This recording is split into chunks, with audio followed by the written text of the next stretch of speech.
Welcome to Women's Wealth, the podcast with me, Joanne. My mission is to educate, inspire, and empower you all to step into your own life of wealth. That feeling of being so rich in your mind, body, and soul. I'm so happy to have you here. Let's get straight into it.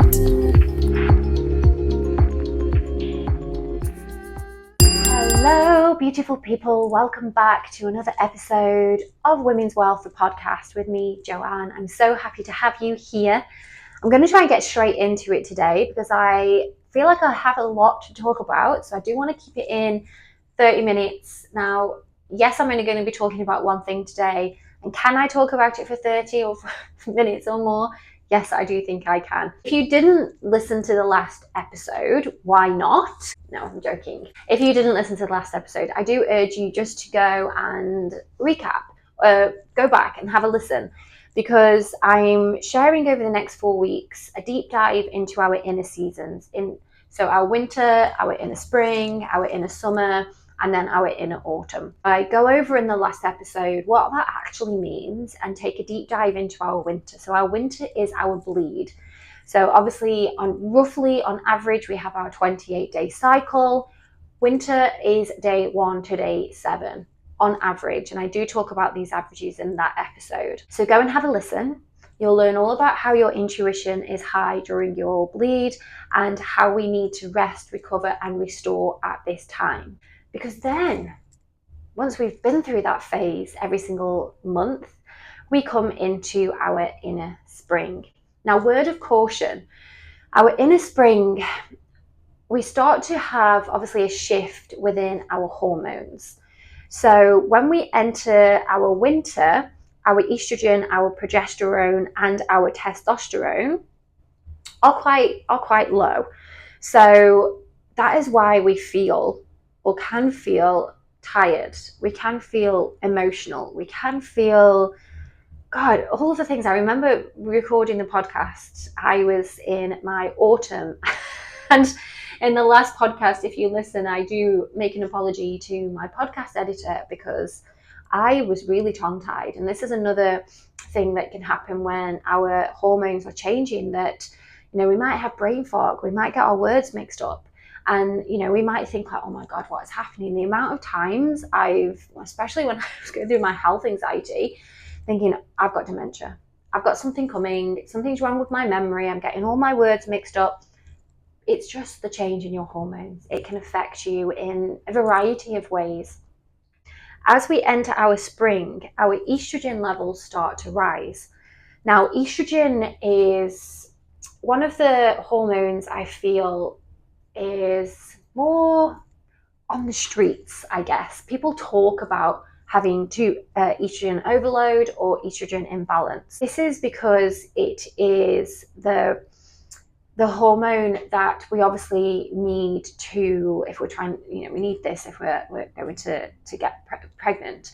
This is the hormone that lowers, as well as testosterone, when we're coming into perimenopause. So this is the one that if people are on HRT, that we talk about estrogen, and the contraceptive pill could be an estrogen contraceptive pill. So I feel like this is the one that everyone knows. No one really talks about progesterone, and obviously testosterone, we have it really linked with men. When you think of testosterone, you think of men. But we also have testosterone. And when our testosterone is low, that is when we might have a low sex drive or we're really tired. The same effects as what happen if men have low testosterone. So they are the 3 main hormones. I'm not going to go into all of them. There's lots and lots of lots. So these are the 3 that I'll keep mentioning over the next sort of the series of these videos. When we feel this rise in our estrogen, you may feel like you're ready to take on the world. You may feel like, yes, done with the bleed. Let's just get out of here. Let's just go and do all of the things I couldn't do last week. I would advise to still take it easy. Still sort of treat it like you're in a hangover from your bleed. Even if you do feel like you feel amazing, give yourself 20% extra. So still stay in your rest recovery, but don't push yourself too much. Now, if your cycle's syncing, I would say that In this time, if you're exercising, start to increase maybe a little bit more cardio. And if you were walking during your bleed, maybe go for a quicker walk or a longer walk. Maybe if you practice yoga, do a vinyasa, but if you want, try and keep it quite a gentle flow. So we're still holding on to that self-care, that self-love, and we're not pushing ourselves too much over the edge. That might go against what you feel if you are full of energy, but you will reap the benefits when you come back into your autumn and back into your winter. So it's all about self-care throughout the 4 weeks. It's all about allowing yourself to, I guess you're just preparing, just like you do with your garden. If you have a garden, you prepare it for winter, don't you? You cut back trees and you give it one last feed before the ice is coming, the snow is coming, that type of thing. You need to do the same with your body, with your cycle. Now, spring, our thoughts and feelings and emotions are also very different to what we experience in our winter. You may feel like you have your spark back. You may feel like things that seemed impossible when you were in your winter now seem possible. And you're like, actually, I don't feel as crap about that situation. Or I don't feel as bad about what I said to that person. You may feel more enthusiastic. You may feel like you want to go out more. You may feel like you definitely have more energy. You're more motivated. You may feel like you have more self-esteem and self-confidence. You will also start to have an increase in your cervical fluid. That might be a change. Obviously, we've gone from blood, so you then might start to see an increase in the fluid that's coming out that's not bleed. You may also feel like your libido comes back. That can also decrease when you're on your bleed, because obviously our hormones, our body, our hormones, when we're on the bleed, when we're on our bleed, the point is that we're not trying to mate there. We're detoxing. We're ridding what we haven't used, which is why our libido can be low at that time. Our libido lifts as we come into our more fertile window, because our body knows this is the best time. And again, I know I say this all the time, that is whether you want children or not. It's our body. It doesn't know the difference. It's not connected to our subconscious. This is nature. It's cyclical. It's following this rhythm every single month, whether we desire it or not. One thing that I also find really interesting for our spring is the change in the way we perceive ourselves. So you might find that in your winter, you hate everything. You hate your hair, you hate your face, you get spots, your skin is dry, you feel bloated, you feel frumpy, you don't like any of your clothes. All of this is normal.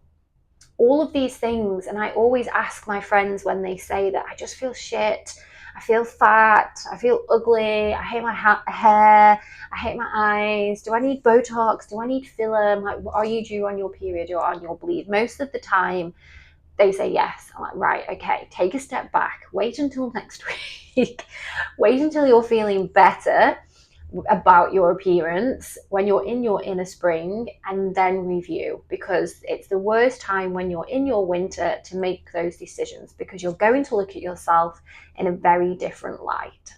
Spring is the perfect time. So winter was the time to plant those seeds.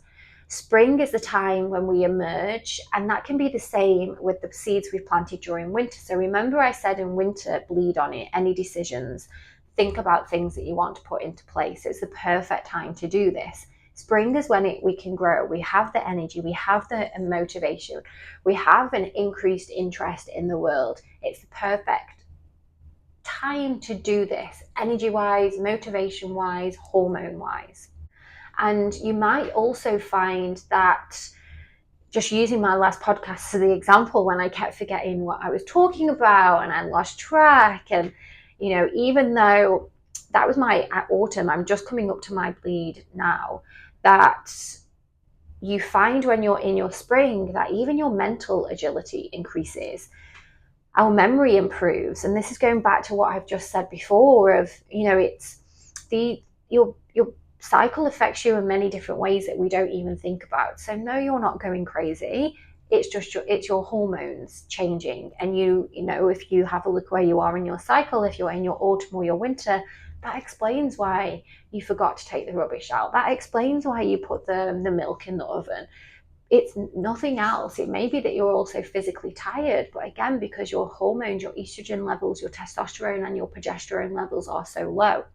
When our testosterone and our estrogen levels start to rise as we enter our spring, of course we're going to be more mentally on it. So of course that's the best time to start allowing our ideas to grow and to manifest into whatever it is that we're currently working on. Which is why, again, cycle syncing, not only for life, but if you are a business owner or if you're looking to create something, I can't record my Instagram content when I'm in my autumn and my winter, because I just cannot think of any ideas.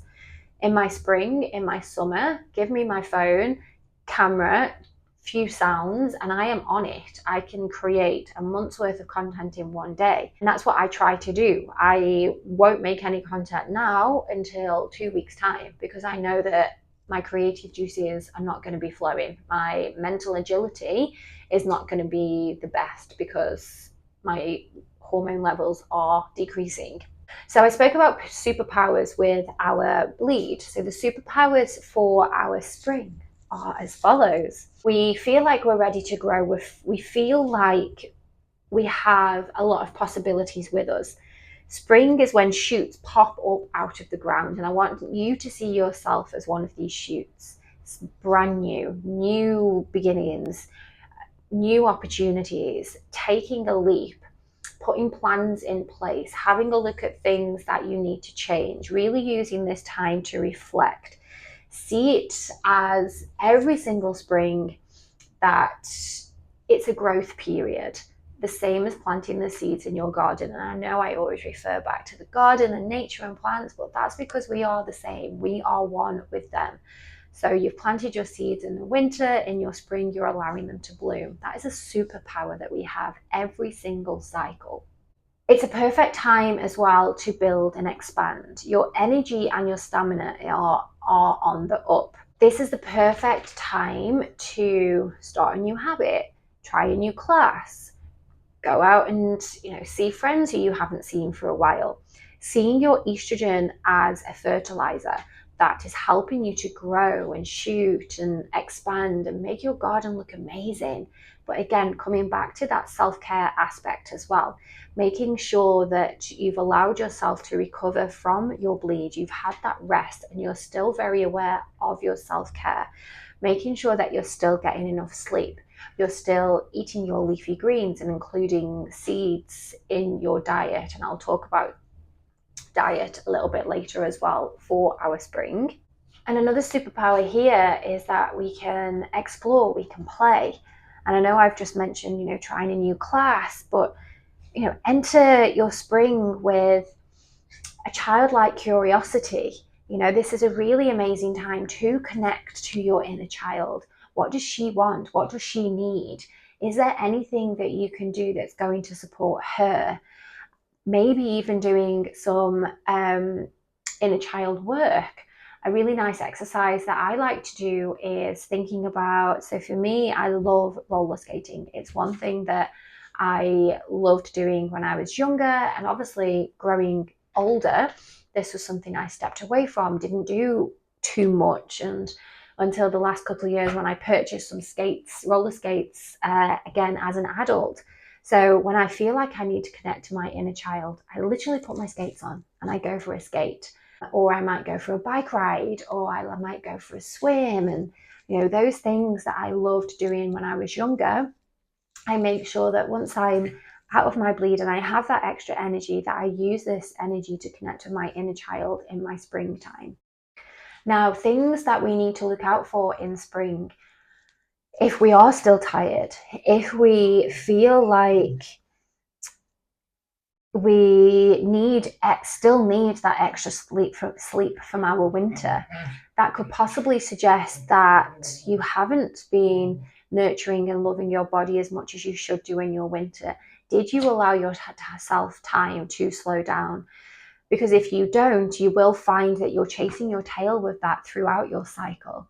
So you might find that your spring isn't as energizing because you haven't had that nurturing time in your bleed. So being careful of that. A little bit of pressure. Now, this pressure is probably going to come from yourself that, right, my period's over, so I should start to feel normal now. I should start to feel full of energy. Don't put that expectation onto yourself. And like I keep mentioning with the average cycle, everybody is different. You might not start to feel completely waking up and in your spring until around day 5 or 6 when your bleed is completely gone. I know for me, it's around, maybe around day 5 or 6 that I just start to feel like I have a little, that skip in my step. Some months after about day 3 or 4, when my bleed starts to disappear, that I think, right, it's gone now. So why do I still feel like this? Why am I still so tired? Why do we still need an afternoon nap? So I will honor that as best as I can. And I know life gets in the way, but if we have the awareness of what we need to do, then when we have chance to sort of grasp at these, we can do it.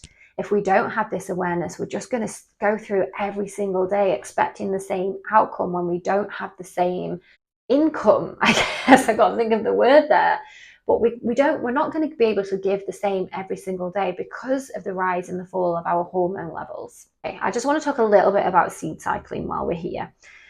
Now, if you feel like your hormones are out of whack, if you feel like you're struggling with a hormonal imbalance, and I'm talking about your winter, your spring, and you're just like, oh my God, mine feel like they're all over the place, adding seeds to your diet can really help you. Now, I used to do this throughout my cycle. There are seeds that you want to take in the first part of your cycle that boost your estrogen. So for your, when your estrogen levels are rising. And then there are seeds to take in the second half of your cycle. So that helps you with progesterone. I decided to take, after I'd sorted out my hormonal imbalance, I just take all of them every single morning because I just put them in my porridge because I want to support those levels throughout and just keep my hormone levels at a place where I know that at the moment they're balanced. Everything is fine. I don't have an imbalance. And if I did start to feel an imbalance, then I would start to seed cycle again.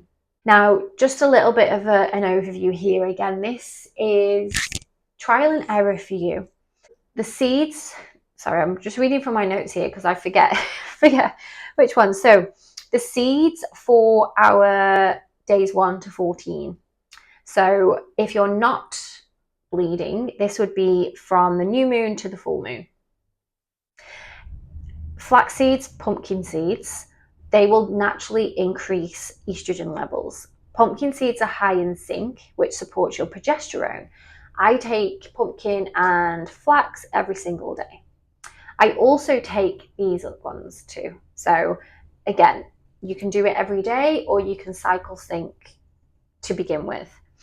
So the second half, sesame seeds, they are also high in zinc, also high in vitamin E. Sunflower seeds, they help to stimulate the production of progesterone. And the lignans in sesame seeds help to block excess estrogen. So they work together throughout your cycle. I hope that made sense to you. Like I said, I have in my porridge every morning flax seeds, I've just mentioned pumpkin seeds, sunflower seeds. I also have chia seeds as an extra, which I haven't written down here, but they also work in the same way. I would suggest if you want to try cycle syncing, do it for 3 to 4 cycles, see if it makes a difference, and then you can decide whether this is something you want to incorporate daily. I want to talk a little bit about estrogen here as well, because I do speak to a lot of people and they don't really know if they feel a certain way, if it is their estrogen. So I'm going to go through. So signs and symptoms of low estrogen. I have a list here. Absent or irregular periods, tiredness, depression, low sexual drive, vaginal dryness, painful sex, wrinkles, night sweats, disturbed sleep, leaky or overactive bladder, bladder infections, joint pain, dry skin and eyes, sun damage, poor memory, feeling fragile. So that quite a big list there. And obviously, as you can see, some of these symptoms are also linked with perimenopause. So again, if you feel like you have some of these symptoms, it might be worth looking at your diet, looking at including some seeds, just to see if you can give your hormones that little bit of a boost. For example, the sun damage, the brown marks I used to have when my hormones were out of balance next to my eye, a really brown mark here from sun damage. Because my estrogen was low, my body wasn't able to fight that off. So over the last few years, I've been able to, along with using oils on my skin, but balancing out my hormones, I've actually got rid of the brown mark next to my eye. It was quite a big mark. I fell asleep in the sun when I was younger, burnt my face, and it was exactly where the burn was. So as well as seeds, ways to increase your estrogen: eat regularly, go to bed early, okay? Have your 8 hours sleep if you can. Include healthy fat, salmon, olive oil, grass-fed butter, coconut milk, nuts, seeds, avocados, olives. You know, you probably have this list tucked away somewhere. Don't do too much strenuous exercise. So if you know that you're one to go into a HIIT class and smash it, if you do that 4 times a week, can you half that? Do it twice a week and then add in something else, add in some yoga, or add in walking, not pushing yourself too much so that you can even out your hormones. When we take stressful exercise classes, we're spiking our cortisol levels, which of course is then going to have a knock-on effect on our estrogen. Avoid coffee. So that's another thing that I did. I only have 1 cup of coffee now in the morning. That's because I like it when I'm getting ready. I'm not a coffee addict, but it's just a bit of a ritual, a bit of a routine. But I really cut back. I used to drink tea when I was working as a teacher, and I decided that's it, just 1 coffee in the morning, switching to water throughout the day. Cut out gluten, but not in a sense of I'm gluten intolerant, just being mindful. So it might be that you switch from your normal white bread to sourdough bread, just making little switches where you're not being glutinous all of the time. So doesn't mean you've got a gluten intolerance. You're doing it to even out your hormones. Yes, you can still eat gluten, but just being a little bit more mindful of how much gluten you're eating. Avoiding alcohol, or just having a couple of glasses of wine a week. Avoid binge drinking. As I've already said, seed cycling, and supplements. So vitamin E, pomegranate. What else have I written here? Red clover, collagen. And I just want to mention this because as I was reading and just recapping for my own knowledge on our spring, it's also the perfect time to check your breasts. So if you don't check your breasts, go and do it now. Go and take off your bra, bend forward, you take your fingers, 2 fingers, 3 fingers, and just feel around the nipple area under the armpit. This is the best time to do this. Naturally, we can have lumps and bumps during our bleed. We can get sore, our boobs expand when we're coming into our bleed. You might get sore nipples. So once you're through your bleed, this is the best time to go and check your breasts. And I've also wrote a list here as well. So things to look out for: changes in your skin texture, a lump in the area that you didn't have before, thick, feels different to any other lumps, a sudden change in shape or size, nipple discharge, a change in nipple shape, a rash or crusting around the nipple, pain that's unusual for you.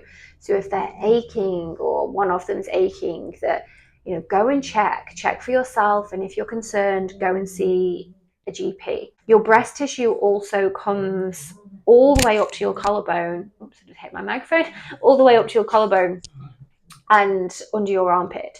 So it's not just checking the boobs, it's those areas as well. Please, if you haven't already, go and do that now. Next time you have a shower, if you're in a place listening to this that you can't check your breasts, next time you're in the shower, do it. When you're soaping up and you're washing, check your breasts. Last little thing today for our inner spring. Tips to get the most out of your inner spring. Keep track of your ideas and plans. Dream big, step into your potential. Plan social occasions for your spring and your summer. So your spring, you're preparing for the big, big summer. Pick something towards the end of your spring to focus on during summer. Nurture yourself. Let your ideas grow before you expose them. Try something new. So I hope that helped. And if you're in your inner spring right now, you can go and put some of these things into practice. And hopefully you've got more of an understanding of how our hormone levels are working throughout the month. If you didn't listen to winter and you've just jumped straight into this, go and listen to your winter. Now you've got spring, and I will see you next week with your inner summer.